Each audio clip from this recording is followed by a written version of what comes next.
Praise the Lord. I greet you very good morning in the precious name of our Lord and Savior Jesus Christ. మన ప్రభువును రక్షకుడైన యేసుక్రీస్తు నామంలో మీ అందరికీ శుభాలు తెలియజేస్తున్నాను. ఎలా ఉన్నారు? మీరంతా బాగున్నారా? ఈరోజు దేవుని వాగ్దానం ధ్యానం చేద్దాం. ఆనంద తైలముతో నిన్ను అభిషేకించుచున్నాడు. హల్లెలూయా. దేవుడు మనల్ని అభిషేకించేవారు, మనల్ని నింపేవారు.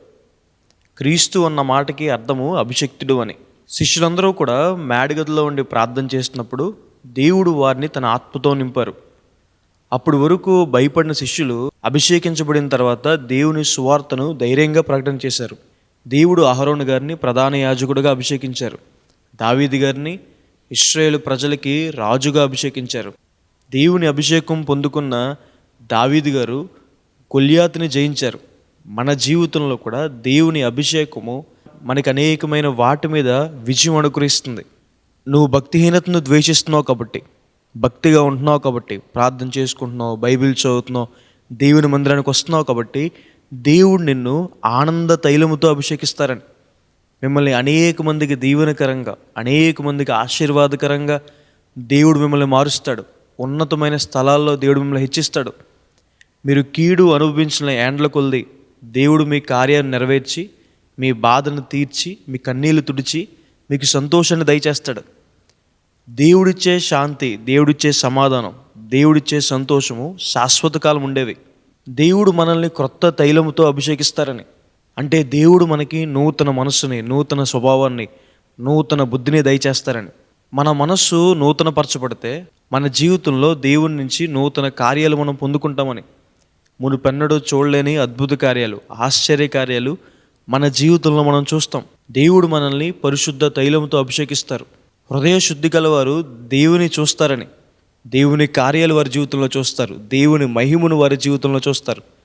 పరిశుద్ధత లేకుండా దేవుని కార్యాలు మన జీవితంలో చూడలేం.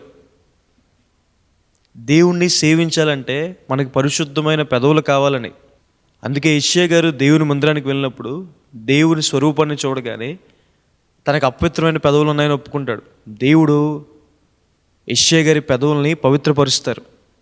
దేవుని సేవించాలంటే మనకు పరిశుద్ధమైన మనస్సాక్షి కావాలి. క్రీస్తు ప్రభు వారి దగ్గరికి వచ్చి ఎవరైతే తన పాపాలు ఒప్పుకుంటారో దేవుడు నమ్మదగినవాడు కాబట్టి ఆయన వారిని పరిశుద్ధపరుస్తాడని, పవిత్రంగా చేస్తాడు. దేవుని అభిషేకం మనకు నిరీక్షణిస్తుంది. దేవుని అభిషేకం మనల్ని ప్రేమతో నింపుతుంది. ఇప్పుడు వరకు లోకాన్ని ప్రేమించామేమో, దేవుని కార్యాలని ప్రేమించే మనస్సును మనకు దయచేస్తుంది. కాబట్టి ఈ వాగ్దానం మీద విశ్వాసం ఉంచండి. దేవుడు మిమ్మల్ని అభిషేకిస్తాడు. ఆనందంతో, క్రొత్త మనసుతో, పరిశుద్ధతతో, దేవుని ఎడల ప్రేమతో దేవుడు మిమ్మల్ని అభిషేకిస్తాడు. దేవుని అభిషేకము మీకు అనేక విషయాల్లో విజయాన్ని అనుగ్రహిస్తుంది. హల్లెలూయా. ప్రార్థన చేసుకుందాం. సర్వశక్తిమంతుడా, జీవంగల దేవేశ ప్రభువా, మీకు వేలాది వందనాలు వేసే ఈరోజు ఈ వాగ్దానం ద్వారా మాతో మాట్లాడినందుకు దేవా ప్రభువా మీకు వందనాలు. ప్రియులు ఎంతమంది అయితే ఈ వాగ్దానం వీక్షిస్తున్నారో వారి జీవితంలో మేలు చేయండి. మీ సహాయాన్ని, సహకారాన్ని అందించండి. వారి పక్షాన మీరు ఉండండి. వారికి తోడుగా మీరు ఉండండి. వారి జీవితంలో అద్భుత కార్యాలు చేయండి. వారిని అభిషేకించండి. ప్రతి శత్రువులపైన వారికి విజయాన్ని అనుగ్రహించండి. సంతోషంతో, ఆనందంతో వారిని నింపండి. పరిశుద్ధతతో నింపండి.